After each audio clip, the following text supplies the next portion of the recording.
Note కోసం vote అమ్ముకోవద్దని నీతిగా నిజాయితీగా ఉంటూ మీ సమస్యలను పరిష్కరించే వారిని కౌన్సిలర్ అభ్యర్థిగా ఎన్నుకోవాలని జనసేన పార్టీ రాష్ట్ర కార్యదర్శి మొగలి రేకులు సీరియల్ ఫేమ్ ఆర్కే సాగర్ పిలుపునిచ్చారు.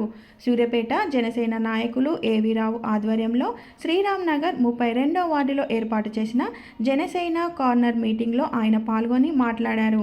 గెలిచేందుకు ప్రతి ఒక్కరూ ఓటు కోసం నోటు పంచే ప్రతి నాయకుడు మోసగాడు అన్నారు. డబ్బులు పంచే నాయకులను ఎన్నుకోవద్దని, వారిని ఎన్నుకుంటే మన బతుకులు ఆగమవుతాయన్నారు.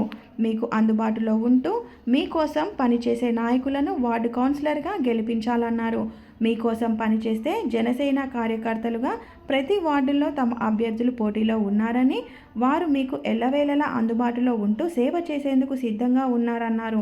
పవన్ కళ్యాణ్ పిలుపు మేరకు నీతి నిజాయితీతో ఉంటూ ప్రజాసేవకి పాటుపడే జనసేన అభ్యర్థుల టీ గ్లాస్ గుర్తుకు ఓటు వేసి గెలిపించాల్సిందిగా అభ్యర్థించారు.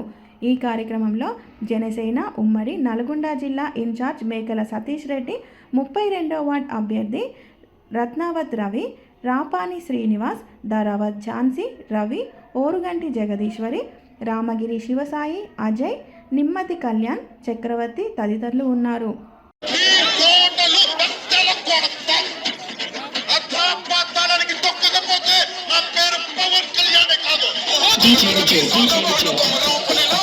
విజయనగరం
అది పవన్ కళ్యాణ్ గారి ఆశయం. పవన్ కళ్యాణ్ గారు ఏంటంటే నేను ఒక్కనే నాయకుడు ఉండాలని అనుకోవట్లేదు. ఆయన లాంటి నాయకుల్ని 1000 మంది రెడీ చేయాలని ట్రై చేస్తున్నారు. అలాంటి నాయకులు మీ లాంటి వాళ్ళు చాలామంది ఉంటారు. ఇక్కడ నుంచి మన హక్కుని, మన ఆయుధాన్ని వేస్ట్ చేయకుండా ఓటేసే ముందు చాలా జాగ్రత్తగా ఓటేసేయండి. వీళ్ళకు ఓటేయమని అడుగుతున్నారంటే అర్థం ఏంటంటే వీళ్ళు ఓటేసి గెలిచిన తర్వాత కూడా పని చేయకపోతే ఇలా గల్లబట్టి అడగండి. అంతేగాని మావాడు మీవాడు అదేం లేదు. తేడా పని చేస్తున్నాడా లేదా, అది మావాడైనా ఇంకొకడైనా అలాగైతేనే ఓటు వేయండి. ఓటు వేసి ముందు ఆలోచించి జాగ్రత్త వేయండి. అండ్ ముఖ్యంగా ఏంటంటే ఉమ్మడి నల్గొండ జిల్లా నుండి సతీష్ రెడ్డి గారు పవన్ కళ్యాణ్ గారితో జనసేన పుట్టినప్పటి నుంచి ఉన్నారు. అంటే పవన్ కళ్యాణ్ గారిని ఇప్పుడు నమ్మారు కొంతమంది, కానీ నేను ఎప్పుడో నమ్మేశాడు ఎలాంటి పెద్ద గొప్ప నాయకుడు అవుతారని. అందుకు మా సతీష్ రెడ్డి గారిని నిజంగా అభినందించారు. అండ్ ఇక్కడ సూర్యాపేట నుంచి ఏవిఎం గారు అండ్ శివసాయి అండ్ అజయ్, వెంకట్ వీళ్ళందరూ ఎప్పుడు పార్టీ ఆఫీసులో కలుస్తూనే ఉంటారు నాకు.